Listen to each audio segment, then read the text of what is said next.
primeiro ano. Hoje nós começaremos um novo assunto, que é língua falada e língua escrita. Nós trabalhamos a questão da linguagem verbal, a questão da linguagem não verbal, dos signos linguísticos, trabalhamos também a variação linguística e hoje começaremos a nossa aula sobre língua falada e língua escrita. Não é um assunto muito complicado, é um assunto de fácil absorção, então eu peço que vocês prestem atenção nessa aula para que possam responder as atividades propostas. Tudo bem? Vamos lá! Pois bem, vamos começar o nosso assunto relacionado à língua falada e língua escrita do módulo 2. É o primeiro capítulo do módulo 2 do livro de vocês. A língua falada ela é uma modalidade realizada através dos sons, enquanto a língua escrita é uma modalidade realizada através de letras e outros sinais gráficos. A escrita ela pode ou não ser adquirida, mas a fala geralmente ela é. A gente primeiro fala do que a gente primeiro escreve.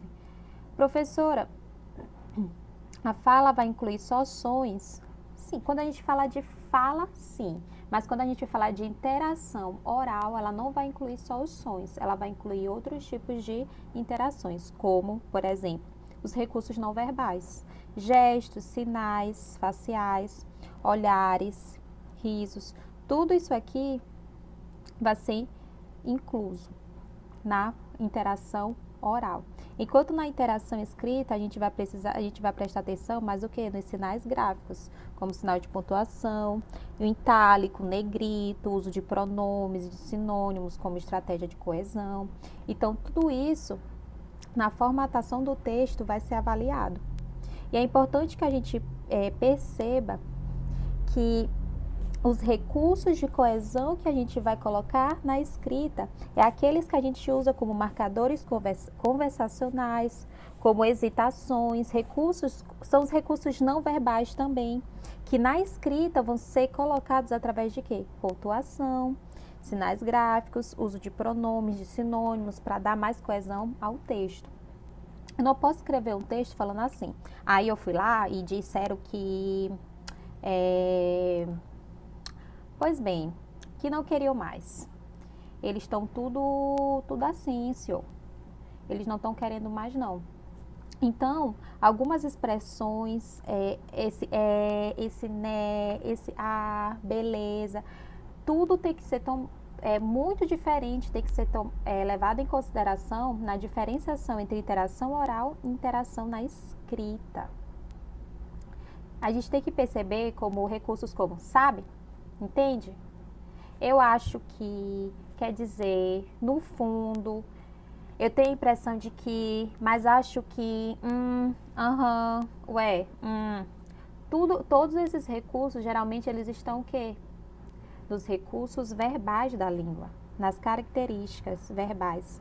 Nossa entonação, nossa correção na nossa própria fala, nossa hesitação na hora de falar, esses marcadores conversacionais. Por exemplo, pessoas que falam muito né. Você tá me entendendo, né?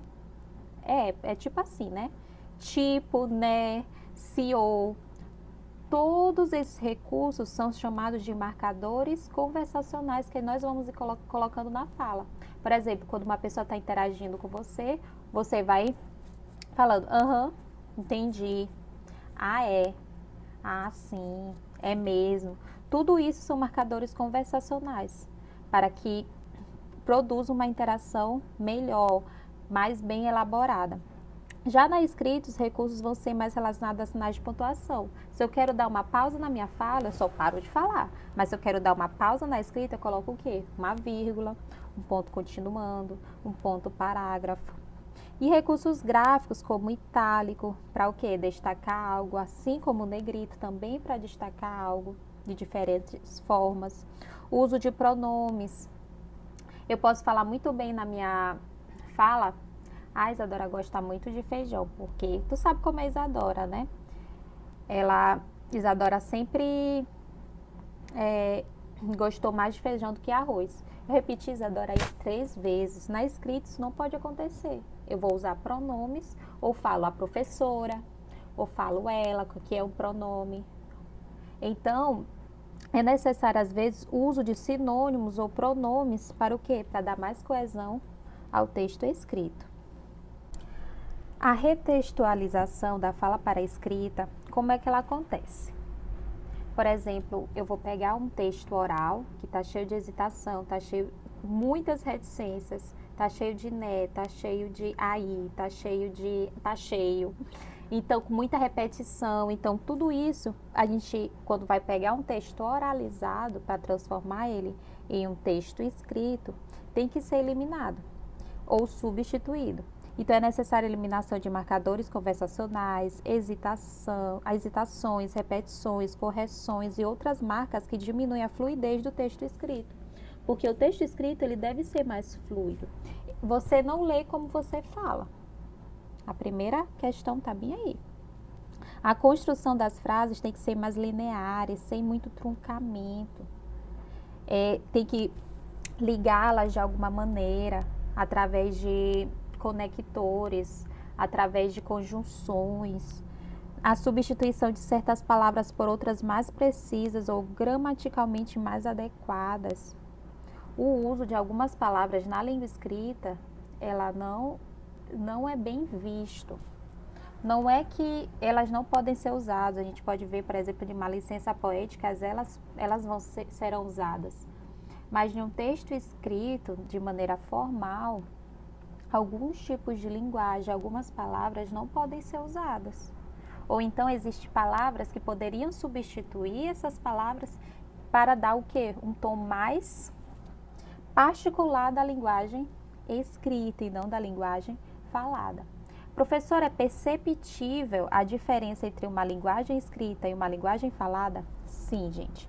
Eu vou daqui a pouco mostrar um texto para vocês, que dá para vocês perceberem essa diferença. Prestar atenção num trecho desse documentário aqui, Conversa Griot, para que a gente possa conversar sobre essas diferenças.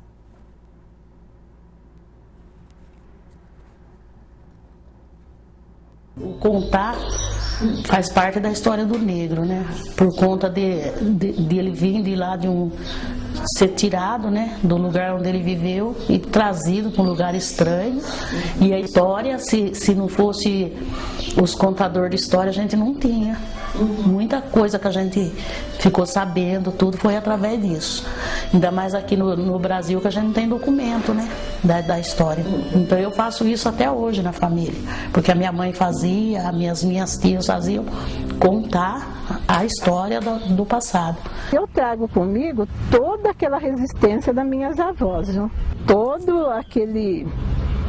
os segredos, assim dizer, né? Algumas histórias de lá de África não podia contar, né? Não podia. Por isso que elas contavam, a minha bisavó contava, que elas cochichavam a história. Eu gostava quando a minha bisavó, a gente chamava ela de vozinha, que é quando ela chegou a Rio Claro. Essa do lado da minha mãe, que a família do lado da minha mãe começou aqui em Rio Claro. Ela disse que ela chegou no Ceará, e do Ceará ela foi indo, sabe? Fazendo essa trajetória, indo para um lugar, indo até quando chegou em Rio Claro. E ela contava que ela sentiu que ela ia ser feliz em Rio Claro. E ela falava para nós, aí eu sabia que eu ia ser feliz aqui, porque eu tive vocês, porque até então ela não tinha família. Não tinha, ela só tinha ela, né? Ela não sabia quem era a mãe dela, nem quem era o pai, nem nada. Então ela dizia para nós, eu gostava quando ela falava isso. Ela contava que eles vieram assim, um grupo de escravos, só que assim, foram comprados. Só que, por exemplo, passava em um lugar, pegava, então eles eram solitários, ela dizia, porque aquele grupo de escravos não conseguia se comunicar com o outro. Porque eles eram vinham de lugares, às vezes, diferentes. Até pegar intimidade, né? E às vezes quando pegava afinidade com uma pessoa, que aí já era vendido de novo, sabe? Então ela dizia que a escravidão do negro foi a mais cruel. Porque muitos povos foram escravos. Mas ela dizia, a escravidão do negro separou as famílias e os amigos, né? Você não podia, você fazia uma amizade, mas de repente você ficava sem. Vocês conseguiram perceber os marcadores conversacionais na fala da Divanilde? da presença do discurso dela e tudo. Lembrando um pouco de variação linguística, é bom que a gente também perceba que na própria fala a gente vê fatores regionais, fatores culturais, contextuais, de profissão também, e próprio da natural, né? Da idade, do sexo da pessoa. Tudo isso vai estar presente na nossa fala e vai modificá-la de alguma forma. Eu gosto sempre de um exemplo que muitas pessoas elas respeitam mais algumas pessoas do que outras por conta do tom de voz, por conta de recursos mesmo da fala que a pessoa utiliza. Então, tudo isso, gente, a fala, a gente vai poder modificá-la através de entonação, através de marcadores conversacionais, através de recursos regionais da nossa própria língua. Eu lembro de uma história que uma amiga minha contou quando ela foi ao sul do país, que quando ela chegou lá, ela achava extremamente estranho as pessoas utilizarem bar como recurso conversacional. E dava muita agonia para ela. Quando ela chegou para morar no Rio Grande do Sul, e a cada 10 segundos na fala da pessoa ela colocava um bar no meio, como se fosse um né, um bar. E quando ela chegou aqui, ela voltou para o Maranhão de férias. Lá estava ela conversando comigo e toda hora, de vez em quando na fala dela vinha o quê? O bar. Por quê? Porque a língua falada influencia também. E influenciou ela naquele local. E ela trouxe para cá, na própria fala.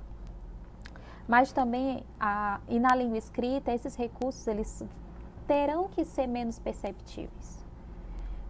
Quando você lê um texto, por exemplo, um livro de língua estrangeira, você consegue se encontrar naquele livro por conta que é colocado de forma muito menos explorada recursos o quê?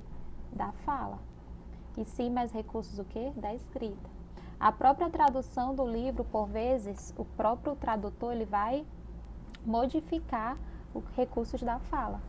Um livro que eu gosto muito para vocês notarem a importância da fala de um povo é uma autobiografia, eu li até recentemente, de Trevor Noah, que é Nascido do Crime. E essa autobiografia desse autor, desse comediante, ela vai tratar exatamente, e ele explora de várias maneiras como a linguagem ela vai te fazer estar presente em alguns lugares e vai te excluir de outros. Então, tanto a linguagem falada quanto a escrita. Ele conta que ele nasceu na África do Sul e quando ele era adolescente, ele dizia que na família dele ele era mestiço, a mãe negra e o pai branco. E ele era o único mestiço da família dele, materna. A família materna dele era toda negra. E era um dos poucos que falava bem inglês. Era o melhor que falava bem inglês. E nessa cultura, na época do apartheid ainda, a língua estava tão impregnada, o inglês já estava tão fortalecido para aquele povo, que nos momentos de oração, a avó dele pedia que ele orasse em inglês, porque dizia o quê? Que Deus escutaria mais rápido as orações que eram faladas em inglês. Para vocês notarem o poder da língua. Então, professora, vai ter diferenciação também na escrita? Com certeza, gente. Se vocês pegarem muitas bandas, muitos cantores hoje, brasileiros, europeus, do mundo afora, vocês vão notar que na própria letra da canção deles tem às vezes palavras em inglês. Então, a linguagem, ela vai ter poder na fala e vai influenciar a escrita também. Se vocês lerem hoje literaturas estrangeiras, vocês vão ver que tem termos que eles não são traduzidos mais. Porque já é presente na nossa língua, tanto na fala quanto na escrita. E é bom que vocês